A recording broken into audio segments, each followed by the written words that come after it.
बताओ, राजभर के वोट को लेने के लिए एक पार्टी का नाम बताओ जो न परेशान हो। हर पार्टी को इसके वोट की जरूरत है, लेकिन ओम प्रकाश राजभर कहता है वोट चाहिए तो इधर माल भी चाहिए। अगर वोट चाहिए तो इधर विकास चाहिए, वोट चाहिए तो इधर रोजगार और नौकरी भी चाहिए, तब साथ निभेगा। नहीं तो ओम प्रकाश राजभर, दो लाइन हम पहले से पढ़े हैं कि बनत रही तब बनत रही, अब न बनी हमरे तोहरे, रंज रहा चाहे खुशी रहा तू अपने घरे। हम दो लाइन सुनाते रहते, लोग भरम में रहते हैं कि अरे कब क्या करी। हम सब सही करते हैं, कोई गड़बड़ नहीं करते।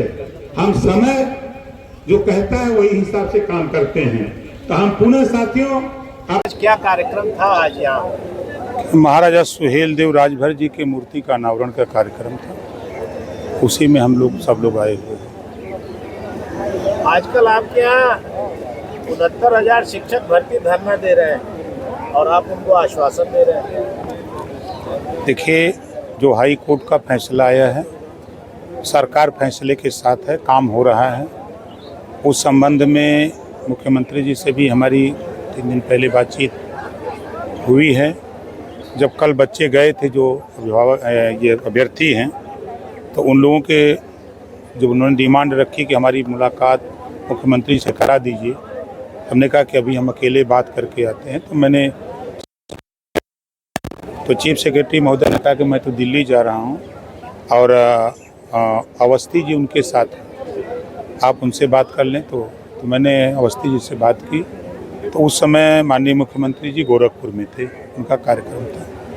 तो वहाँ से मैसेज मिला कि गोरखपुर चले जाएंगे, अयोध्या से गोरखपुर चले जाएंगे, रात वहीं रुकेंगे, तो शाम को हम बताएंगे। तो शाम को मैसेज मिला कि सुबह गोरखपुर मुख्यमंत्री जी बुलाए हैं।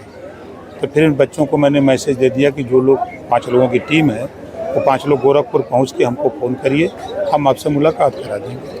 इन लोगों का फ़ोन नहीं आया।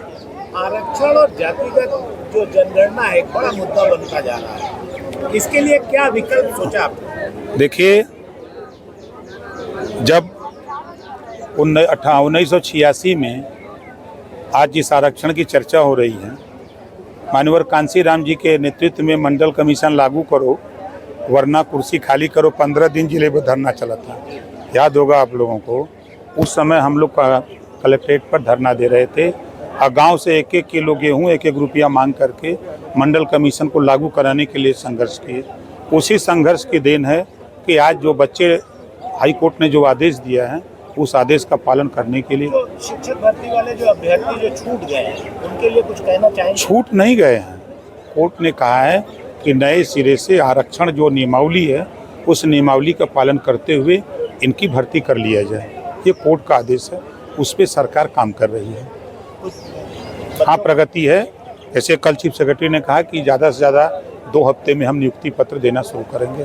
बुलडोजर नीति पे विपक्ष हमलावर था, अब कह रहा है कि जाति देख के इनकाउंटर कर रहे हैं। आधार कार्ड, अपराधियों के आधार कार्ड मांगे जाएं कि भाई अब वो गोली भी चलाता रहे, उससे कहा जाए कि तुम आधार कार्ड दो जरा देख लें तब गोली चलावें। अगर पुलिस के ऊपर फायरिंग हो रही हो, वो आधार कार्ड मांगने जाए कि तुम किस जाति को हम गोली चलावें कि न चलावें। या पुलिस अपनी सुरक्षा के लिए फूलों की वर्षा करेगी कि वो भी अपनी रक्षा के लिए वो भी गोली चलाएगी। तो उस गोली चलाने में कौन मरता है, ये बात अगर मैं बोलूं तो कड़वी लगती है। अखिलेश जी को सिर्फ यादव मरता है तो बोली आती है, लेकिन जो मुसलमान उनको 20% वोट देता है, कितने मुसलमानों का जो अपराधी प्रवृत्ति के उनके इनकाउंटर होते हैं, तो उस पर तो अखिलेश जी नहीं बोलते हैं। खाली यादव पर उनकी बोली आती है कि यादव को चीन के मारा जाता है, यादव ही उनका वोटर है, और नाई गोंडपाल प्रजापति बिंद केवट मल्ला राजपूत ब्राह्मण भूमिहार उनका वोटर नहीं है, जोल्हा दुनिया अंसारी साईं दर्जी फकीर उनका वोटर नहीं है। ये कौन सा राजनीति करते हैं?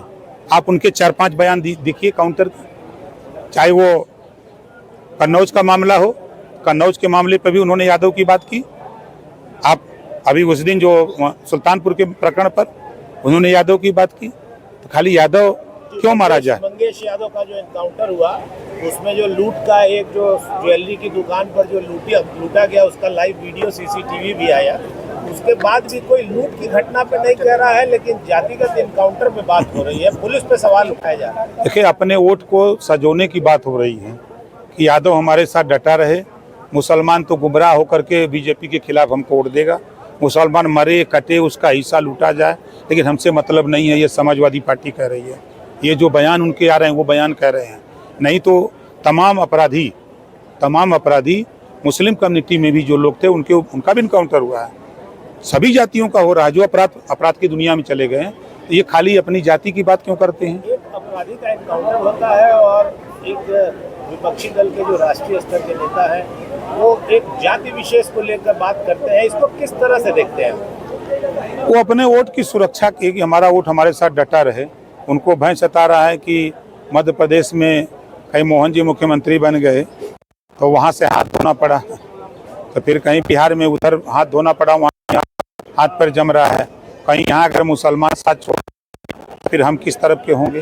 तो अपने वोट को ही सजोने में ये बयानबाजी हो रही है। मंत्री जी, जम्मू कश्मीर में उमर अब्दुल्ला ने कहा कि उत्तर प्रदेश में खासकर यहाँ मुसलमानों की दुकानों और घरों पे ही बुलडोजर की कार्रवाई होती है। उमर अब्दुल्ला ने बोला। देखिए, जो अपराध करेगा उसके खिलाफ कार्रवाई होगी। संविधान और बुलडोजर न जाति चिंता है न धर्म चिंता है। वो चिंता है कि अपराधी अपराध किया है तब वो उसके यहाँ बुलडोजर जाता है। हम लोग भी तो हैं, हम लोगों के घर बुलडोजर क्यों नहीं चला जाता? माननीय मंत्री जी, सपा प्रमुख अखिलेश यादव ने कहा है कि अगर 27 में सरकार बनती है तो सभी बुलडोजर को गोरखपुर भेजा जाएगा। वो झूठ बोलते हैं, झूठ बोलने के माहिर हैं। प्रमाण देता हूँ, जब मायावती जी की सरकार थी तो उन्होंने कहा था कि मेरी सरकार बनते ही लखनऊ का अंबेडकर पार्क को हम शौचालय बना देंगे। कहा था कि नहीं? क्या किया? बना पाए? तो ये झूठ बोलने वाले लोग हैं। बुलडोजर रुकवाने के लिए जमीयत उलेमा हिंद ये सुप्रीम कोर्ट पहुंच गए। वो जाए, देश कानून से चल रहा है, देश में संविधान है, संविधान के दायरे में सर्वोपरि न्यायालय है, सुप्रीम कोर्ट सर्वोपरि है, वो वहाँ भी कानून से राज चल रहा है। तो उनके कहने से बताने से तो कुछ नहीं होगा। सरकार कानून का पालन करती है, कानून के दायरे में जो गलत करेगा उसको सजा मिलेगी। चलेगी सर? बिल्कुल चलेगा, सर, चल रहा है। वक्फ संशोधन बिल जेपीसी की बैठक है, बड़ी हंगामेदार है। आप तो उस विभाग के उत्तर प्रदेश में मंत्री भी रहे हैं, आपको क्या लगता है क्या होना चाहिए? देखिए, वक्फ बोर्ड जो है, आपके घर को अगर वो कह दे कि ये वक्फ की जमीन है, वो कह दिया तो फिर चला जाएगा डीएम के यहाँ कि हमें ये खाली कराओ, आप कहीं नहीं जा सकते। इसी में संशोधन हो रहा है, इसी का संशोधन हो रहा है। जनहित में है। अब आप बताइए कि किसी विद्यालय को, किसी भवन को कोई कह दे कि हमारी संपत्ति है, आप कुछ नहीं कर सकते, वो खाली करा लिया जाएगा।